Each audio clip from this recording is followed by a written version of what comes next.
कहते हैं कुछ किए बिना जय जयकार नहीं होती है, कुछ किए बिना जय जयकार नहीं होती है और कोशिश करने वालों की कभी हार नहीं होती है। जी हाँ दोस्तों, मेरे प्यारे दोस्तों, मैं हूँ अमित कुमार और आप लोगों को स्वागत करता हूँ मेरे प्यारे से यूट्यूब चैनल हिंदी ज्ञान में। तो आज के इस वीडियो में हम क्लास 9 का जो 6 मई को एग्ज़ाम होने वाला है, क्लास 9 का 6 मई को जो एग्ज़ाम होने वाला है, उसमें एसएसटी से जो क्वेश्चन पूछे जाएंगे, सेम इसी प्रकार के क्वेश्चन पूछेंगे जाएंगे जो आज के इस वीडियो में हम बात करने वाले हैं, ठीक ना। तो वीडियो शुरू करने से पहले आपसे एक रिक्वेस्ट है कि मैं आप लोग को दिखाना चाहूँगा कि कितने कम लोग मेरे चैनल को सब्सक्राइब करते हैं। देखिए, और वीडियो तो बहुत लोग देखते हैं लेकिन सब्सक्राइब बहुत कम लोग करते हैं। प्लीज़ चैनल को सब्सक्राइब करें, ठीक ना। साथ ही साथ आपने मेरे पिछले वीडियो को नहीं देखी तो वहाँ से भी आप देख सकते हैं, वहाँ भी मैंने VVIMS की क्वेश्चन डाल रखी है, जाके चैनल के अंदर देख लीजिए। पहला क्वेश्चन है टाइट का अर्थ होता है, तो टाइट का क्या अर्थ होता है? तो टाइट का अर्थ होता है धार्मिक, और ऑप्शन नंबर 3 जो है बिल्कुल सही आंसर है। फ्रांसीसी क्रांति कब शुरू हुई थी? तो फ्रांसीसी क्रांति 14 जुलाई 1789 ईस्वी को शुरू हुई थी, ठीक है। किस शहर में? पेरिस शहर में। तो ऑप्शन नंबर 1 जो है बिल्कुल सही आंसर है, ठीक है। ऑप्शन नंबर 1 जो है वो बिल्कुल सही आंसर है।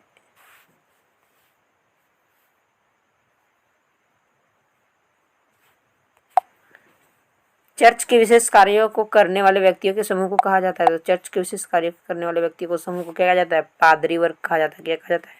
पादरी वर्ग। ऑप्शन नंबर 1 जो है बिल्कुल सही आंसर है, ठीक ना।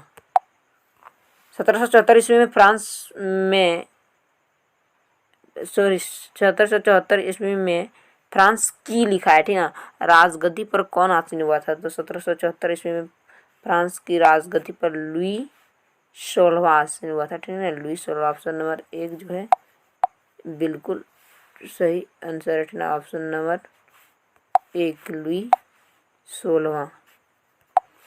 यहाँ लुई प्रथम दिया है, ये नहीं होगा, ठीक ना, और लुई 10 दिया है, ये भी नहीं, लुई 16वां याद रखना, ठीक। लिरवे क्या है? तो लिरवे जो है फ्रांस की मुद्रा है। इसे कब समाप्त किया गया है? तो हम बता दें, लिरवे को 1794 ईस्वी में समाप्त कर दिया गया लिरवे को, ठीक है। 1794 ईस्वी में लिरवे को समाप्त कर दिया। फ्रांस की मुद्रा है। जिस प्रकार हमारे भारत की मुद्रा रुपया है, उसी प्रकार फ्रांस की मुद्रा लिरवे थी। सीधे राज को अदा किए जाने वाले कर को क्या कहते हैं? सीधे राज को अदा किए जाने वाले कर को क्या कहते हैं? टाइल कहते हैं। ऑप्शन नंबर 2 जो है बिल्कुल सही आंसर है। फ्रांसीसी क्रांति किस शहर में शुरुआत हुई थी? तो फ्रांसीसी क्रांति पेरिस शहर में शुरुआत हुई। तो ऑप्शन नंबर 3 जो है बिल्कुल सही आंसर है। नेपोलियन बोनापार्ट कौन था? तो नेपोलियन बोनापार्ट फ्रांस का सम्राट था, यानी कि वहाँ का शासक राजा। ऑप्शन नंबर 2 जो है बिल्कुल सही आंसर। नेपोलियन की वाटरलू में हार कब हुई थी? तो बता दें, नेपोलियन की वाटरलू में हार 1815 ईस्वी में हुई थी, ठीक है। डेट याद रखिएगा ईस्वी, ठीक है। और नेपोलियन फ्रांस का सम्राट कौन बना? 1804 ईस्वी में। आतंक का राज किसने स्थापित किया? तो रोबेस्पियर ने। ऑप्शन नंबर 3 जो है बिल्कुल सही आंसर है। ओलंप दे गूज कौन थी? तो क्रांतिकारी महिला थी। ऑप्शन नंबर 1 जो है, ऑप्शन नंबर 1 बिल्कुल सही आंसर है। अगला क्वेश्चन, मार्जिले क्या है? तो मार्जिले जो है वो फ्रांस का राष्ट्रीय गीत है, राष्ट्रीय गान, ठीक ना, राष्ट्रीय गान या तो फिर राष्ट्रीय गीत, ठीक ना, राष्ट्रीय गान ही है, सॉरी राष्ट्रीय गान ही है, ठीक ना। राष्ट्रीय गान क्या है? मार्जिले है, ठीक ना, मार्सिले। कौन इसको लिखा था? कवि रॉजर्ट दी लाइल ने लिखा था, कवि रॉजर्ट दी लाइल ने, याद रखिएगा। अब चलते हैं अगला क्वेश्चन की ओर। लेनिन कौन था? तो बोल्शेविक पार्टी का नेता था। ऑप्शन नंबर 1 जो है बिल्कुल सही आंसर है। कुलक से क्या समझते हैं? तो किसान की अच्छी हालत। ऑप्शन नंबर 2 जो है बिल्कुल सही आंसर है। 1917 में जरसाई के पतन की घटना को क्या कहते हैं? तो 1917 में जरसाई के पतन की घटना को अक्टूबर क्रांति का। ऑप्शन नंबर 3 जो है बिल्कुल सही आंसर है। जार किस देश का शासक था? तो रूस का। ऑप्शन नंबर 3 जो है बिल्कुल सही आंसर था। सामाजिक गुंबद नामक पुस्तक की रचना किसने की? तो रूसो ने। ऑप्शन नंबर 1 जो है बिल्कुल सही आंसर है, रूसो। रूस में कोलकोज क्या था? सामूहिक खेती था। ऑप्शन नंबर 2 जो है बिल्कुल सही आंसर है। 1929 में किसने रूस में सामूहिकीकरण कार्यक्रम शुरू किया? तो स्टालिन ने। ऑप्शन नंबर 2 जो है बिल्कुल सही आंसर है, स्टालिन ने। अगला क्वेश्चन की ओर चलते हैं। कर्क रेखा किस राज्य से नहीं गुजरती? बता दें, कर्क रेखा भारत के 8 राज्यों से गुजरती है। पहला राज्य है राजस्थान, दूसरा पहला राज्य है गुजरात, ठीक ना, गुजरात। उसके बाद दूसरा राज्य राजस्थान, मध्य प्रदेश, छत्तीसगढ़, उड़ीसा, झारखंड, पश्चिम बंगाल, त्रिपुरा और मिजोरम से होकर कर्क रेखा गुजरती। तो यहाँ पूछा गया कर्क रेखा किस राज्य से नहीं गुजरती है। ऑप्शन नंबर 2 जो है बिल्कुल सही आंसर है, उड़ीसा से नहीं गुजरती है। भारत का सबसे पूर्वी देशांतर कोण 97 डिग्री 25 मिनट, ठीक ना, पूर्व। ऑप्शन नंबर 1 जो है बिल्कुल सही आंसर है। उत्तरांचल उत्तर प्रदेश, बिहार, पश्चिम बंगाल और सिक्किम की सीमाएं किस देश को छूती है? तो नेपाल की सीमाएं को छूती है। ऑप्शन नंबर 3 जो है बिल्कुल सही आंसर है। ग्रीष्मावकाश में आप अधिक कवरत्ती जाना चाहते हैं तो किस केंद्र शासित क्षेत्र में जाओगे? तो लक्षद्वीप में जाओगे, ठीक ना। लक्षद्वीप का जो प्रशासनिक मुख्यालय है वो कवरत्ती में है, ठीक ना। मेरे मित्र एक ऐसे देश के निवासी हैं जिस देश की सीमा भारत के साथ नहीं लगती। यहाँ सफा नहीं दिख रहा है। आप बताइए वह कौन सा देश है? तो ताजिकिस्तान भारत की सीमा के साथ नहीं लगती है। भारत देश किस गोलार्ध में स्थित है? तो उत्तरी गोलार्ध। ऑप्शन नंबर 1 जो है बिल्कुल सही आंसर है। भारत की मानक आर्द्रता कितने डिग्री को माना जाता है? 82 डिग्री 32 मिनट पूर्व। ऑप्शन नंबर 2 जो है बिल्कुल सही आंसर है। भारतीय भूभाग का कुल क्षेत्रफल लगभग होता है 32.8 लाख वर्ग किलोमीटर। ऑप्शन नंबर 1 जो है बिल्कुल सही आंसर। कौन सा देश क्षेत्रफल में भारत से बड़ा नहीं है? तो भारत से कौन सा देश बड़ा नहीं है? तो श्रीलंका भारत से बड़ा नहीं है। ऑप्शन नंबर 4 जो है बिल्कुल सही आंसर है। कर्क रेखा किस राज्य से गुजरती है? तो कर्क रेखा झारखंड राज्य से गुजरती है। उड़ीसा से नहीं गुजरती, बिहार से भी नहीं गुजरती और मेघालय से नहीं गुजरती। आप लोग वीडियो के साथ बने रहिए, वीडियो को जरा सा भी स्किप मत कीजिए। सभी भी आई मिस की क्वेश्चन है, ठीक ना, वीडियो को फुल वॉच कीजिए। एक स्थलीय भाग जो तीनों ओर से समुद्र से घिरा हो तो प्रायद्वीपीय कहलाता है। ऑप्शन नंबर 2 जो बिल्कुल सही आंसर है। भारत के पूर्वी भाग में म्यांमार की सीमा का निर्धारण करने वाले पर्वतों का संयुक्त नाम है। तो पूर्वांचल। ऑप्शन नंबर 2 जो है बिल्कुल सही आंसर है। गोवा के दक्षिण में स्थित पश्चिम तटीय पट्टी है तो कोंकण। ऑप्शन नंबर 3 जो बिल्कुल सही आंसर है।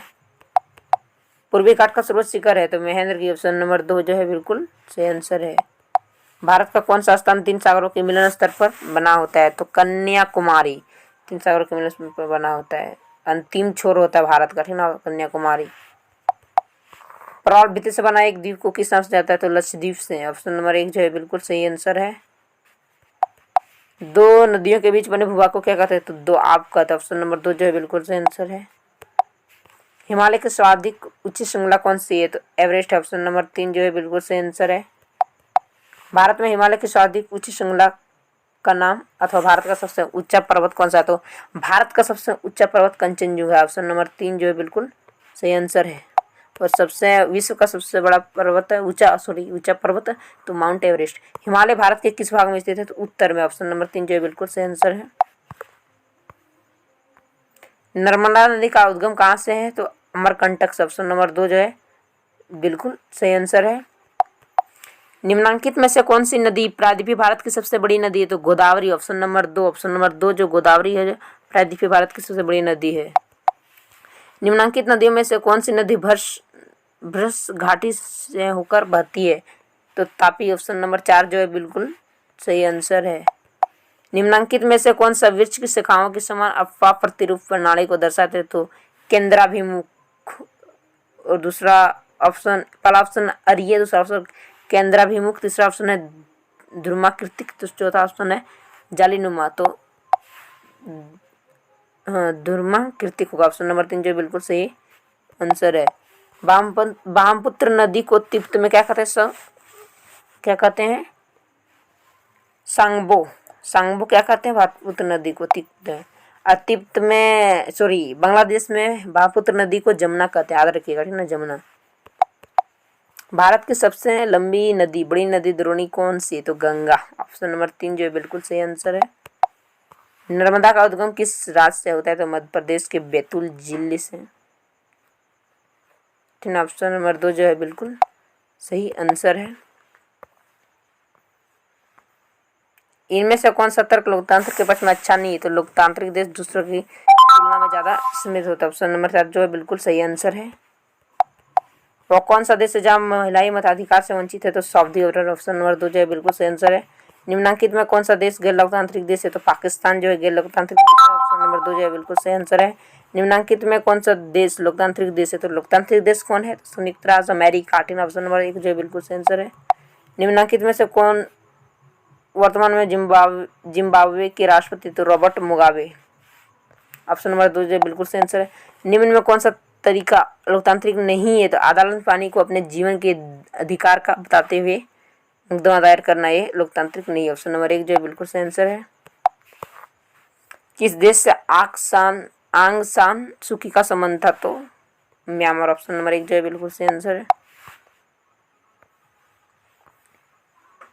दक्षिण अफ्रीका का लोकतांत्रिक संविधान बनाने में इनमें से कौन सा टकराव सबसे महत्वपूर्ण था? तो गोरे अल्पसंख्यक और अश्वेत बहुसंख्यक। ऑप्शन नंबर 3 जो है बिल्कुल सही आंसर है। लोकतांत्रिक संविधान में इनमें से कौन सा प्रावधान नहीं रहता? तो शासन का प्रमुख नाम नहीं रहता। ऑप्शन नंबर 2 जो है बिल्कुल सही आंसर है। साउथ अफ्रीका में रंगभेद कब खत्म हुआ? तो 26 अप्रैल 1994। ऑप्शन नंबर 1 जो है बिल्कुल सही आंसर है। पंथ धर्म निरपेक्ष का सही अर्थ निम्न में कौन सा है? तो किसी भी धर्म अपनाने की सुविधा। ऑप्शन नंबर 1 जो है बिल्कुल सही आंसर है। संविधान सभा में कुल कितने सदस्य थे? तो 299 सदस्य थे। ऑप्शन नंबर 2 जो है बिल्कुल सही आंसर है। संविधान सभा के अध्यक्ष कौन थे? तो डॉक्टर राजेंद्र प्रसाद थे। Option number 3। और अगर यहाँ पूछा जाता प्रारूप कमेटी के, तब डॉक्टर भीमराव अम्बेडकर होते। प्रारूप कमेटी के डॉक्टर भीमराव अम्बेडकर हैं। अब चलते हैं अगला क्वेश्चन की ओर। अगला क्वेश्चन, पालमपुर गांव के लोगों का मुख्य पेशा कार्य था खेती। क्या था? खेती, कृषि। ऑप्शन नंबर 2 जो है बिल्कुल सही आंसर है। पालमपुर गांव में कितनी प्रतिशत जनता खेती पर आश्रित थी? तो 75%। ऑप्शन नंबर 3 जो है बिल्कुल सही आंसर है। निम्नांकित में कौन सा राज्य जहां आधुनिक कृषि विधि अपनाई गई है? तो पंजाब में आधुनिक कृषि विधि अपनाई गई है। ऑप्शन नंबर 1 जो है बिल्कुल सही आंसर है। खरीफ ऋतु फसल की अवधि? तो खरीफ जून से अक्टूबर होता है। ऑप्शन नंबर 1 जो है बिल्कुल सही आंसर है। ठीक ना, ये आप लोग ध्यान रखिएगा। रबी ऋतु फसल की अवधि है, तो रबी ऋतु नवंबर से अप्रैल में होती है। ठीक है, ऑप्शन नंबर 2 जो है बिल्कुल सही आंसर है। पालमपुर गांव में कितने परिवार भूमिहीन है, जिसके पास भूमि नहीं होता उसे भूमिहीन कहते हैं। 150 परिवार। पालमपुर में किसान वर्ष में कितनी फसलें उगाते थे? तो वर्ष में 4 फसलें उगाते थे। पालमपुर में कितने परिवार रहते हैं? तो 450 परिवार रहते हैं। उत्पादन के मुख्य कारक कौन नहीं है? यहाँ पूछा गया नहीं है, तो बाजार जो है उत्पादन के कारक नहीं है। गेहूं चना जो आदि किस प्रकार की फसल है? तो रबी। ऑप्शन नंबर 1 जो है बिल्कुल सही आंसर है। किस खाद्य फसल का उत्पादन हरित क्रांति के कारण बढ़ा? तो चावल तथा गेहूं। ऑप्शन नंबर 3 जो है बिल्कुल सही आंसर है। पालमपुर का मुख्य सिंचाई का स्रोत है? तो नलकूप। ऑप्शन नंबर 4 जो है बिल्कुल सही आंसर। हरित क्रांति क्या है? कृषि में विकास। ऑप्शन नंबर 1 जो है बिल्कुल सही आंसर है। आर्थिक क्रिया कितने प्रकार की होती है? तो 2 प्रकार की। ऑप्शन नंबर 1 जो है बिल्कुल सही आंसर है। 2 हेक्टेयर से अधिक भूमि पर कृषि करने वाले कितने परिवार पालमपुर में है? 2 हेक्टेयर से अधिक, तो 60 परिवार। कितने परिवार? 60 परिवार। ऑप्शन नंबर 2 जो है बिल्कुल सही आंसर है। और भूमिहीन कितने हैं? भूमिहीन परिवार कितने? अभी तुरंत बताइए मैंने, 150 परिवार। और 60 परिवार के पास 2 एकड़ से अधिक भूमि है। और 240 परिवार जो है उसके पास थोड़ा सा भूमि है। ठीक है, ज़्यादा भूमि नहीं है, 2 एकड़ होगा। पालमपुर में काम करने वाले कितने प्रतिशत लोग गैर कृषि में लगे हैं? तो 25%। ऑप्शन नंबर 3 जो बिल्कुल सही आंसर है।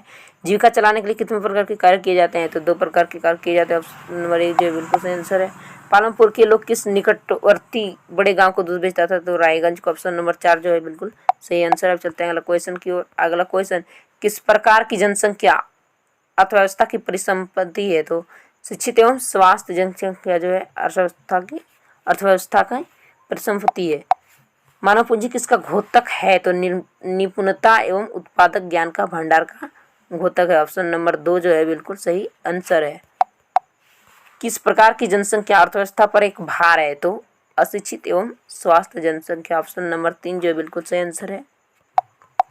ग्रामीण क्षेत्रों में कितने प्रकार की बेरोजगारी पाई जाती है? तो 2 प्रकार की बेरोजगारी पाई जाती है। तो ऑप्शन नंबर 2 जो है बिल्कुल सही आंसर है। निम्नांकित में से कौन से कारक जनसंख्या की गुणवत्ता को बढ़ाते हैं? तो साक्षरता दर। दूसरा ऑप्शन लोगों का स्वास्थ्य। तीसरा ऑप्शन कौशल निर्माण। चौथा ऑप्शन इनमें से सभी। तो इनमें से सभी जो है बिल्कुल सही आंसर है। अब चलते हैं अगला क्वेश्चन की ओर। अगला क्वेश्चन यहाँ है, लेकिन ये अन्य महत्वपूर्ण प्रश्न है। क्या है? अन्य महत्वपूर्ण प्रश्नोत्तर है, यानी कि इसमें ऑप्शन नहीं दिया है। सर्व शिक्षा अभियान का उद्देश्य क्या है? तो 6 से 14 वर्ष के सभी बच्चों को प्रारंभिक शिक्षा प्रदान करना। ये ऑब्जेक्टिव नहीं और सब्जेक्टिव नहीं है, ऑब्जेक्टिव ही है, लेकिन इसमें ऑप्शन नहीं दिया गया, डायरेक्ट आंसर को दिया गया है, तो ये भी पढ़ लीजिएगा। व्यक्ति की आय का निर्धारण किस आधार पर होता है, तो उसकी शिक्षा एवं निपुणता पर होता है। ऑप्शन नहीं दिया, ठीक ना। भारतीय ग्रामीण क्षेत्रों में हम किस प्रकार की बेरोजगारी पाते हैं, तो मौसमी बेरोजगारी पाते हैं, ठीक ना। ऑप्शन नहीं दिया है, मौसमी बेरोजगारी होगा बिल्कुल सही आंसर। गैर बाजार क्रियाकलाप का एक क्या है, तो स्वयं उपभोग के लिए उत्पादन। जीएनपी से आपका क्या अभिप्राय है, सकल राष्ट्रीय उत्पाद। मानव संसाधन को मानव पूंजी में बदलने के लिए किसका आवश्यकता है, शिक्षा एवं स्वास्थ्य का। कौन सा संसाधन सबसे अच्छा होता है, तो मानव पूंजी सबसे अच्छा होता है। महिलाओं में साक्षरता दर कम क्यों है, समान शिक्षा के अवसरों की कमी हो, बिल्कुल सही आंसर। प्राथमिक शिक्षा प्रदान करने में राज्य और स्थानीय सरकारों ने कौन सा महत्वपूर्ण कदम उठाया, तो सर्व शिक्षा अभियान। प्राथमिक शिक्षा में नामांकन बढ़ाने हेतु सरकार द्वारा कार्यान्वित की गई कोई एक योजना लिखे, तो सेतु पाठ्यक्रम या स्कूल लौटे शिविर, ठीक ना। सेतु पाठ्यक्रम या स्कूल लौटे शिविर। जनसंख्या की गुणवत्ता किन दो कारकों पर निर्भर करता है, तो साक्षरता दर एवं जीवन प्रत्याशा पर निर्भर करता है, साक्षरता दर एवं जीवन प्रत्याशा पर। विनिर्माण किस प्रकार का क्रियाकलाप है, तो द्वितीय क्या है, द्वितीय। जापान का किस संसाधन में अधिक निवेश है, तो मानव संसाधन में। वस्तु और सेवाओं का उत्पादन किस क्षेत्र के क्रियाकलाप से होती है, तो द्वितीय क्षेत्र से। प्राथमिक क्षेत्र में संपन्न की गई जाने वाली कोई दो क्रियाएं लिखे, तो पशुपालन एवं मत्स्य पालन, ठीक है। पशुपालन एवं मत्स्य पालन यानी कि कृषि। आपने अभी तक मेरे YouTube चैनल को सब्सक्राइब नहीं किया तो सब्सक्राइब कर दें, साथ ही साथ बेल आइकन को भी ऑन कर दें ताकि हमारी वीडियो के नोटिफिकेशन सबसे पहले आपके पास पहुंचे। और बहुत ही मैंने VVIM इसके क्वेश्चन डाल के रखे, जाके वो भी देख लीजिए और ये भी देख लीजिए और वीडियो को फुल वॉच कीजिए। मिलेंगे आपके साथ अगली वीडियो में, तब तक के लिए जय हिंद, जय भारत, वंदे मातरम। आपका परीक्षा जो है वो बहुत अच्छा जाए।